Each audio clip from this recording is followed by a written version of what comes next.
Meus pais me humilharam no dia mais importante da minha vida. Hoje eles choram sozinhos.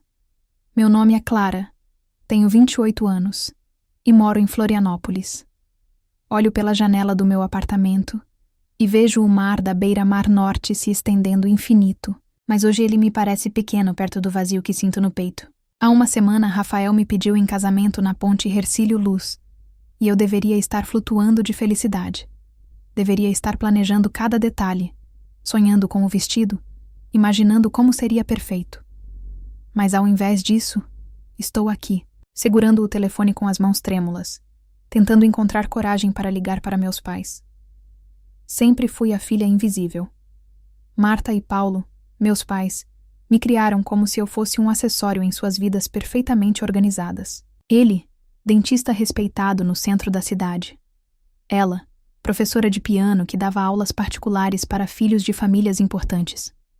Nossa casa na Lagoa da Conceição era impecável, com cada objeto no lugar certo, cada conversa medida e cada sorriso calculado.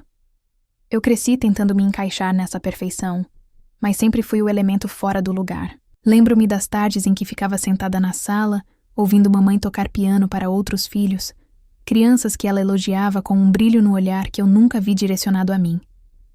Que talentosa, ela dizia, acariciando os cabelos deles. Eu ficava ali, esperando minha vez, esperando que ela olhasse para mim e dissesse algo, qualquer coisa que me fizesse sentir especial, mas ela apenas me mandava para o quarto fazer lição de casa. Papai não era diferente. Nas poucas vezes que tentei conversar com ele sobre meus sonhos, meus medos, ele me olhava como se eu fosse uma estranha. Clara, você precisa ser mais prática, ele dizia, voltando seus olhos para o jornal ou para o celular. A vida não é um conto de fadas. Mesmo assim, nunca parei de tentar. Tirei notas excelentes na escola, me formei em administração na UFSC, consegui um emprego bom numa empresa de turismo. Cada conquista era uma tentativa desesperada de ouvir um "estou orgulhoso de você", que nunca vinha. Eles compareciam às formaturas com sorrisos educados, tiravam fotos que depois mostravam para os amigos, mas eu sabia que para eles eu era apenas mais uma obrigação cumprida. Quando conheci Rafael 2 anos atrás, num evento de trabalho no Centro-Sul, senti pela primeira vez o que era ser vista. Ele tem 30 anos, é engenheiro, tem um jeito calmo de falar e olhos castanhos que realmente me enxergam. Nossa primeira conversa durou 3 horas, e quando percebi, estávamos rindo como velhos amigos. Ele me perguntou sobre meus sonhos, meus medos, e escutou cada palavra como se fosse a coisa mais importante do mundo. Nos últimos 2 anos, Rafael se tornou meu porto seguro. Ele me ensinou que o amor não precisa ser merecido, que ele simplesmente existe. Quando ele me pediu em casamento, com a cidade toda iluminada ao fundo, e o vento frio de julho batendo no nosso rosto, senti que finalmente teria uma família de verdade. Pensei que meus pais ficariam felizes, que veriam que eu conseguia encontrar alguém que me ama. Mas quando liguei para contar a novidade, o silêncio do outro lado da linha foi ensurdecedor. Casamento?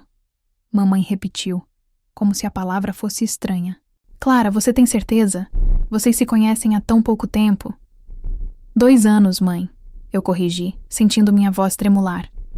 Ah, é verdade. Mas mesmo assim, esse Rafael, ele é adequado para você? Adequado. A palavra ecoou na minha cabeça como um sino fúnebre. Não, você está feliz? Ou, quando podemos conhecê-lo melhor? Adequado. Papai pegou o telefone e foi ainda mais direto. Clara, você precisa pensar bem. Casamento é coisa séria. Você tem certeza que não está se iludindo? Desliguei o telefone com o coração partido. Rafael estava na cozinha preparando o jantar e me viu chegar com os olhos vermelhos. Ele não perguntou nada. Apenas me abraçou forte e sussurrou no meu ouvido. Vamos casar porque nós nos amamos, Clara. Só isso importa. Mas eu sabia que para mim importava mais do que isso. Importava que meus pais me vissem feliz, que se orgulhassem de mim pelo menos uma vez na vida. Importava que eles entendessem que eu merecia ser amada. Agora, Olhando para o anel no meu dedo, sinto que estou prestes a entrar numa batalha que venho travando há 28 anos.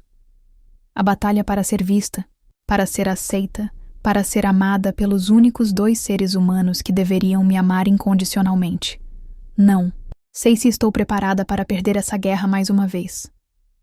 3 meses se passaram desde o pedido de casamento, e os preparativos se tornaram uma montanha-russa emocional. Rafael e eu marcamos a cerimônia para dezembro, numa pequena igreja, no centro histórico de Florianópolis. Eu sonhava com algo simples, mas significativo. Apenas família e amigos próximos, nada muito elaborado. Minha amiga Júlia, que conheci na faculdade e hoje trabalha como organizadora de eventos, tem sido minha salvação. Ela notou minha ansiedade desde o primeiro dia que nos encontramos no shopping Iguatemi para escolher fornecedores. Clara, você está bem? Ela perguntou, segurando minha mão enquanto eu folheava um catálogo de doces sem realmente ver nada. Você deveria estar radiante, mas parece que está carregando o mundo nas costas. É que... meus pais... Comecei, mas a voz falhou. Como explicar que a cada ligação, a cada tentativa de compartilhar detalhes do casamento, eu sentia que estava incomodando? Júlia me levou até a praça de alimentação e pediu 2 cafés. Conta pra mim, ela disse, com aquele jeito direto que sempre teve. Contei sobre as ligações frias, sobre como mamãe sempre mudava de assunto quando eu falava do casamento, sobre como papai suspirava toda vez que eu mencionava Rafael.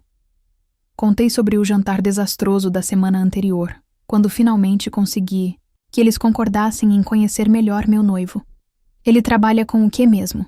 Papai havia perguntado, cortando a carne com mais força do que necessário. Engenharia civil, Sr. Paulo. Rafael respondeu educadamente. Trabalho numa empresa que constrói condomínios residenciais. Ah, mamãe murmurou, como se a profissão fosse algo decepcionante. E a família? Como são os pais? Meus pais são aposentados. Papai era operário numa fábrica de móveis. Mamãe foi doméstica a vida toda. Pessoas simples, mas que me deram muito amor. O silêncio que se seguiu foi tão pesado que eu senti como se o ar tivesse sido sugado da sala. Meus pais trocaram um olhar que eu conhecia bem, aquele olhar de superioridade disfarçada de educação. Que interessante, papai disse, mas o tom indicava exatamente o contrário. Depois que Rafael foi embora, mamãe me chamou na cozinha. Clara, você tem certeza dessa escolha? Vocês são de mundos muito diferentes. Mundos diferentes como? Perguntei, sentindo minha voz tremer. Ora, querida, vocês têm backgrounds completamente distintos. Educação, família, expectativas de vida. Mãe, ele é formado, tem um emprego estável, me trata bem. Mas é isso que você quer para a sua vida? Se conformar? A palavra conformar ficou ecoando na minha cabeça por dias. Como se amar Rafael fosse uma desistência, uma rendição aos meus próprios sonhos. Clara, Júlia disse, me trazendo de volta ao presente. Você percebe que seus pais estão tentando sabotar sua felicidade? Não é bem assim, eu defendi, mas mesmo eu não acreditava nas minhas próprias palavras. É sim. E sabe o que é pior? Você está deixando. Naquela tarde, quando cheguei em casa, Rafael estava na varanda regando as plantas que cultivávamos juntos. Ele tinha esse hábito de cuidar das coisas com tanto carinho que me fazia questionar como meus pais não conseguiam ver a bondade dele. Como foi o dia? Ele perguntou, me dando um beijo suave na testa. Complicado, admiti. Meus pais, eles não gostam de você. Rafael parou de regar e me olhou com aqueles olhos calmos que tanto me tranquilizavam. Eu sei, amor, mas isso não muda nada entre nós, muda? Não, mas eu queria tanto que eles te vissem como eu te vejo. Clara, ele disse, segurando meu rosto com as mãos ainda úmidas. Você não pode viver em função da aprovação deles. Você é uma mulher incrível, independente, corajosa. Não deixe que eles te façam esquecer disso. Mais tarde, sozinha, No quarto, peguei o telefone e liguei para minha prima Fernanda, que mora em São Paulo. Ela sempre foi a rebelde da família, a que saiu de casa cedo e construiu sua própria vida. Fernanda, posso te fazer uma pergunta? Você acha que sou fraca? Fraca? Clara, você é a pessoa mais forte que eu conheço. Por que essa pergunta? É que, às vezes sinto que estou sempre tentando agradar todo mundo, principalmente meus pais. Ah, Clara, ela suspirou. Tia Marta e tio Paulo são assim mesmo. Eles nunca vão estar satisfeitos com nada que você faça. Você precisa viver para você, não para eles. Mas como? Eles são meus pais. E daí? Pais também podem estar errados. Você merece ser feliz, com ou sem a aprovação deles. Quando desliguei o telefone, olhei para o espelho e tentei ver a mulher forte que Rafael e Fernanda diziam que eu era. Mas tudo o que via era a menina de 8 anos que ainda esperava, um abraço que nunca vinha. O casamento estava a 2 meses de distância, e eu sentia que estava construindo minha felicidade em areia movediça. Cada dia que passava, mais eu percebia que meus pais não estavam apenas desinteressados. Eles estavam ativamente tentando me desencorajar. E o mais assustador era que parte de mim ainda estava disposta a ouvir. Novembro chegou com uma chuva, fina que não parava, e eu sentia que a umidade estava entrando nos meus ossos. Faltava apenas 1 mês para o casamento, e cada detalhe parecia uma batalha. Mas nada me preparou para o que descobri naquela terça-feira chuvosa. Eu estava no salão de beleza da Daniela, no centro, fazendo o teste do penteado, quando meu telefone tocou. Era Carla, uma colega de trabalho que eu havia convidado para o casamento. Clara, preciso te contar uma coisa, ela disse com a voz hesitante. Ontem encontrei sua mãe no supermercado Angelone da Beira-Mar. Ela disse algumas coisas sobre seu casamento. Meu estômago se contraiu. Que tipo de coisas? Ela disse que você estava cometendo um erro, que Rafael não era adequado para você, que a família dele era... Bem, ela usou a palavra simples, de um jeito que não soou como elogio. Senti o mundo girar. Daniela percebeu minha palidez e trouxe um copo d'água. Carla, ela disse mais alguma coisa? Clara, eu não queria te contar isso, mas... Ela disse que esperava que você caísse em si antes de dezembro. Que casamento era para a vida toda e você estava sendo impulsiva. Quando desliguei o telefone, minhas mãos tremiam tanto que não conseguia segurar o copo. Daniela, que me conhecia há anos, sentou ao meu lado. Aconteceu alguma coisa grave?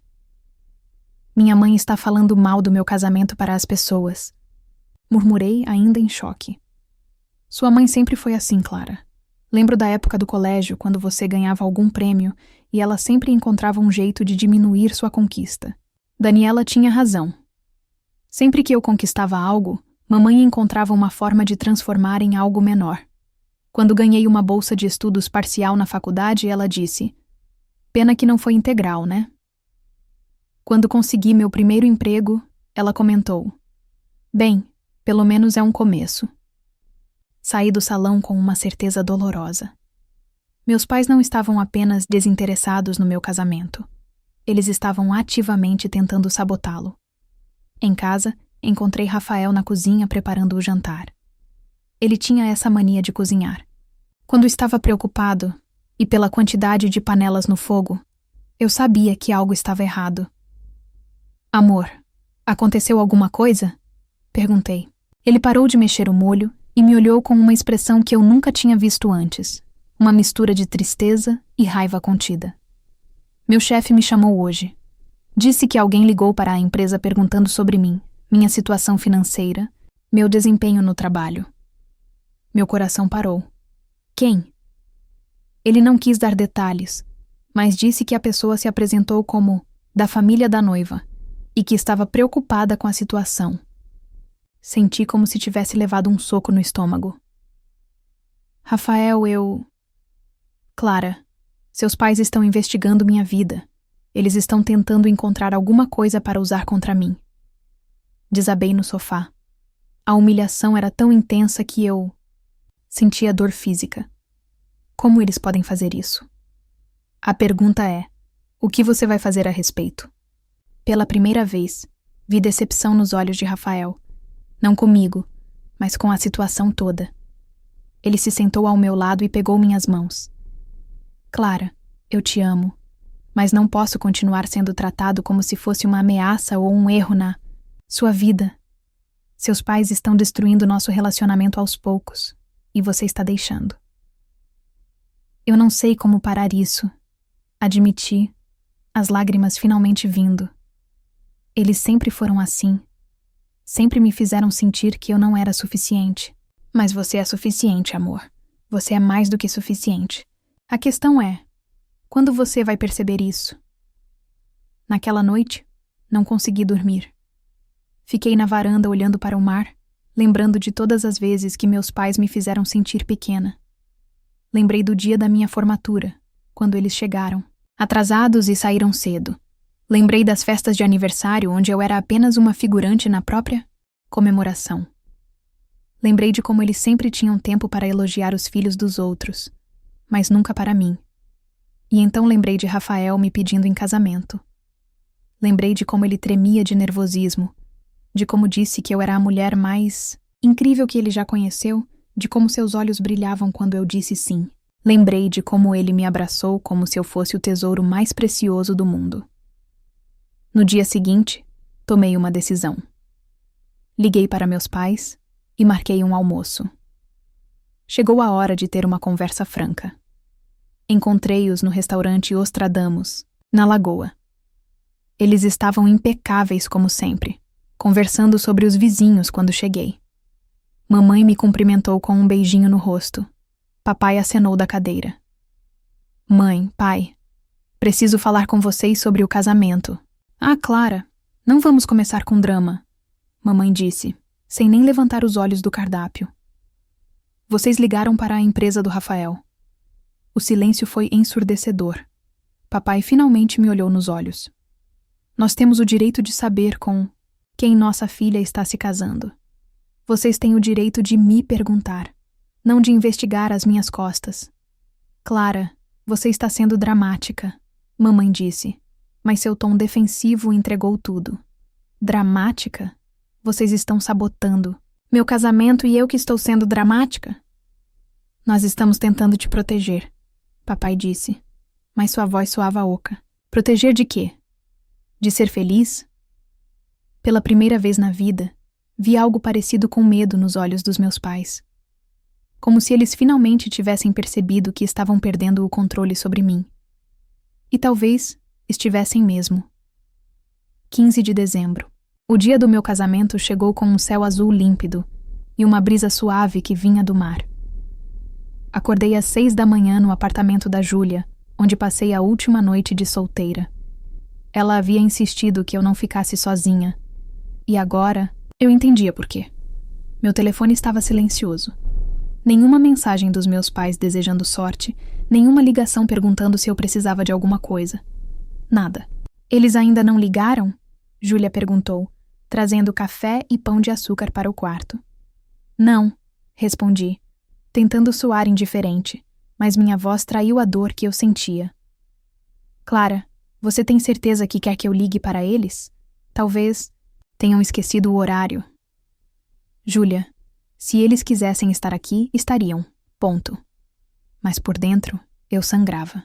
Mesmo depois de tudo, uma parte ingênua de mim ainda esperava que no dia do meu casamento eles colocassem o orgulho de lado e aparecessem. Que reconhecessem que eu merecia felicidade. Às 2 da tarde, eu estava pronta. O vestido simples que escolhi ficou perfeito. O cabelo solto como Rafael gostava. Apenas uma maquiagem suave que realçava meus olhos. Júlia havia contratado um fotógrafo amigo dela, que registrava cada momento com discrição. Você está linda, Fernanda disse, chegando de São Paulo especialmente para o casamento. Rafael vai desmaiar quando te ver. Às 3h30, estávamos na porta da Igreja do Rosário. Era uma cerimônia pequena. Apenas 20 pessoas, amigos verdadeiros, e os pais de Rafael, que me receberam como filha desde o primeiro dia. Dona Conceição, mãe do Rafael, me abraçou forte quando me viu.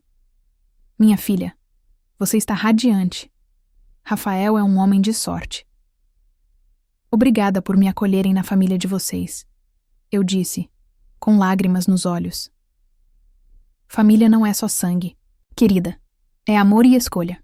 15 minutos antes da cerimônia, eu ainda olhava para a porta esperando ver meus pais chegando atrasados, correndo, com alguma desculpa esfarrapada.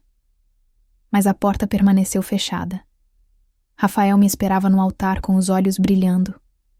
Quando comecei a caminhar em direção a ele, ao som de Ave Maria tocada ao violão, senti que, apesar de tudo, estava no lugar certo. Cada passo me levava para longe da filha rejeitada e me aproximava da mulher amada. A cerimônia foi simples e emocionante. Trocamos alianças que compramos juntos numa pequena joalheria do centro. Fizemos votos que escrevemos com o coração. Quando o padre disse, "Pode beijar a noiva", Rafael me beijou como se estivéssemos sozinhos no mundo. Foi durante a festa, no pequeno salão que alugamos na Daniela Eventos, que tudo desmoronou. Eu estava dançando com Rafael quando vi Júlia correndo em minha direção, com o celular na mão, e uma expressão que me gelou o sangue. Clara, seus pais... O que houve? Eles tiveram um acidente? Não, amor. Eles estão bem. Mas... Ela hesitou. Encontrei sua mãe no Instagram. Ela postou fotos hoje. Eles estão no casamento da filha do seu padrinho, em Joinville. O mundo parou. Literalmente parou. A música continuava, as pessoas continuavam conversando, mas eu não escutava mais nada. Peguei o telefone de Júlia com mãos trêmulas e vi as fotos. Meus pais sorrindo, elegantes, brindando com champanhe, comemorando o casamento de uma quase estranha. Eles não faltaram ao meu casamento por compromisso ou emergência. Eles escolheram não vir. Escolheram estar em outro lugar, com outras pessoas, celebrando a felicidade de outros filhos. Rafael percebeu minha mudança imediatamente. Clara, o que aconteceu? Não consegui falar. Apenas mostrei o telefone para ele. Vi sua expressão mudar de confusão para indignação, depois para uma fúria que eu nunca tinha visto nele. Eles fizeram isso de propósito, ele disse, a voz baixa, mas carregada de raiva. No dia do nosso casamento, eles escolheram te magoar. Saí correndo do salão. Precisava de ar, precisava de espaço para processar aquela traição final. Rafael me seguiu até o estacionamento, onde me encontrou encostada no carro, chorando de uma forma que eu não chorava desde criança. Por que eles me odeiam tanto? Perguntei entre soluços.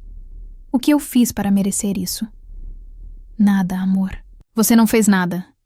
Eles é que são pessoas quebradas, incapazes de amar de verdade. Mas são meus pais, Rafael. Meus pais. E daí? Isso não lhes dá o direito de te machucar assim. Não lhes dá o direito de tentar destruir nossa felicidade. Naquele momento, algo dentro de mim se partiu, mas não como antes, quando eu me sentia destruída. Dessa vez, foi diferente.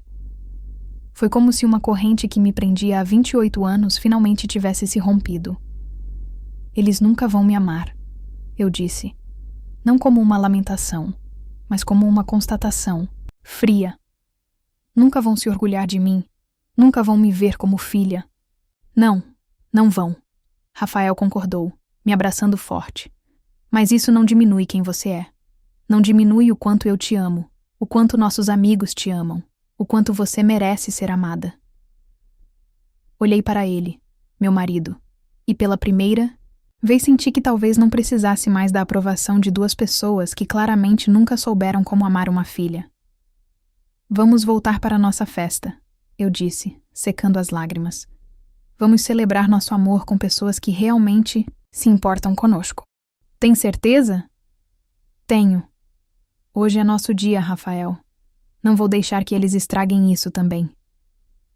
Quando voltamos ao salão, nossos amigos perceberam que algo havia acontecido, mas ninguém fez perguntas. Apenas me cercaram de carinho, me fizeram rir. Me lembraram de que família também é quem escolhemos para estar ao nosso lado. e por algumas horas eu consegui esquecer a dor e me concentrar na alegria.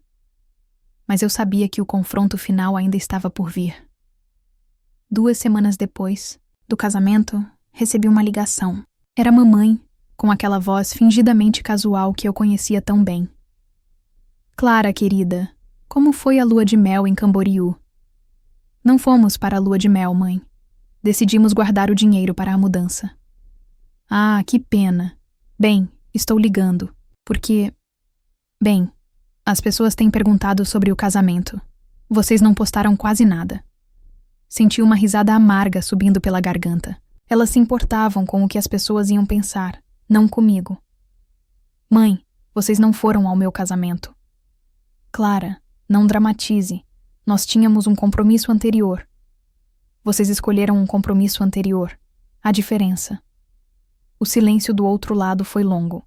Depois, a voz de mamãe voltou mais fria. Você vai ficar chateada para sempre por causa disso? Não, mãe. Eu não vou ficar chateada para sempre.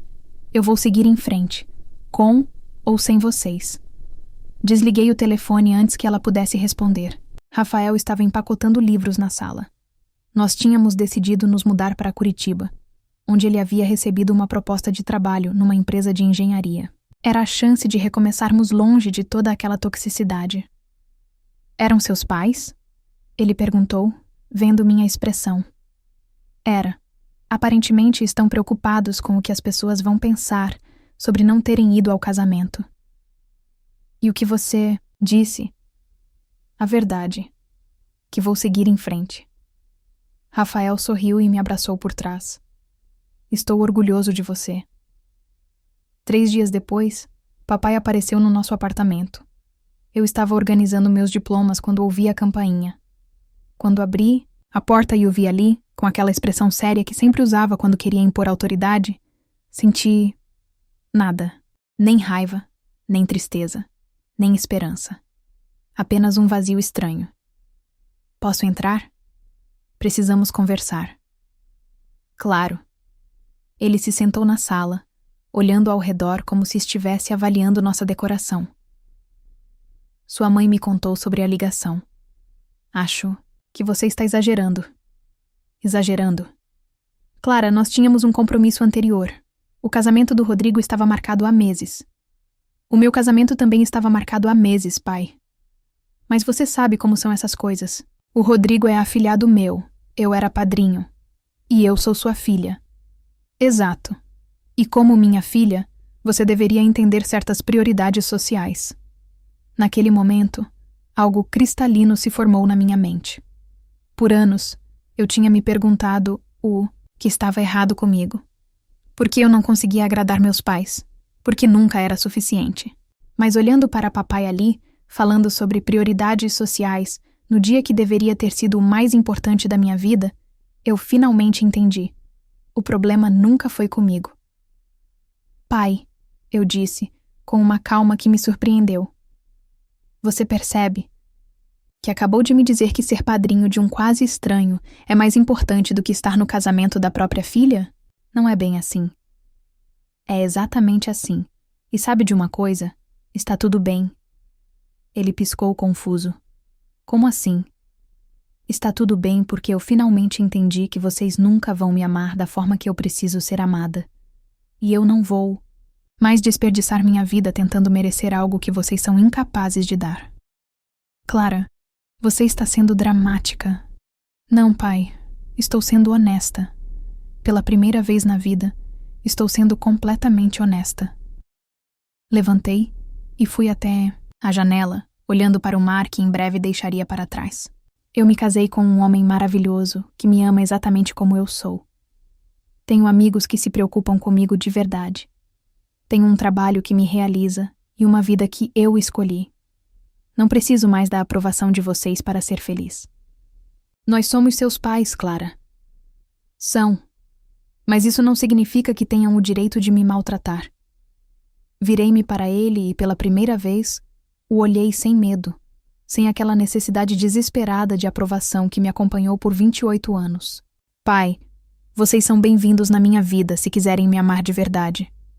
Mas não vou mais aceitar migalhas disfarçadas de amor. Não vou mais me diminuir para caber nas expectativas de vocês. Ele ficou em silêncio por um longo tempo e eu vi algo que nunca tinha visto antes. Papai não sabia o que dizer. Pela primeira vez, eu tinha tirado o controle dele. Você vai se mudar mesmo? Vou. Rafael e eu vamos para Curitiba no final do mês.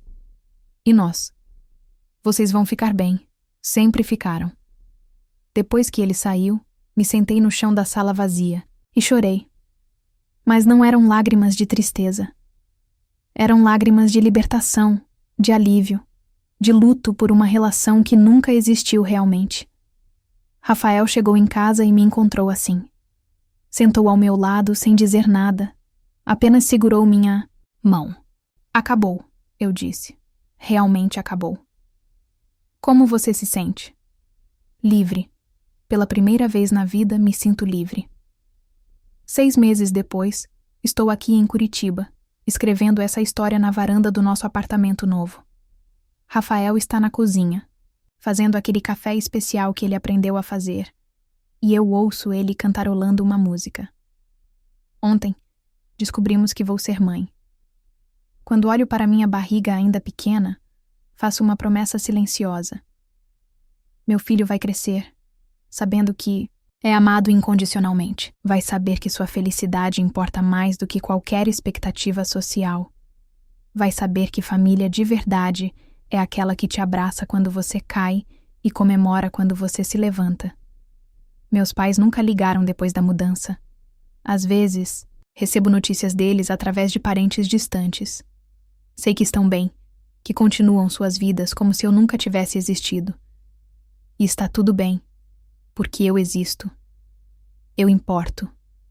Eu mereço ser amada. E finalmente, aprendi a me amar também. Fim. Obrigada por assistir até o final. Você gostou da história? Deixe um comentário. Quero saber o que você achou. Não se esqueça de deixar seu like e se inscrever agora para receber mais relatos emocionantes que você não vai querer perder. Ative o sino para ser notificado sempre que um novo vídeo for lançado. Vejo você na próxima história. Muito obrigada.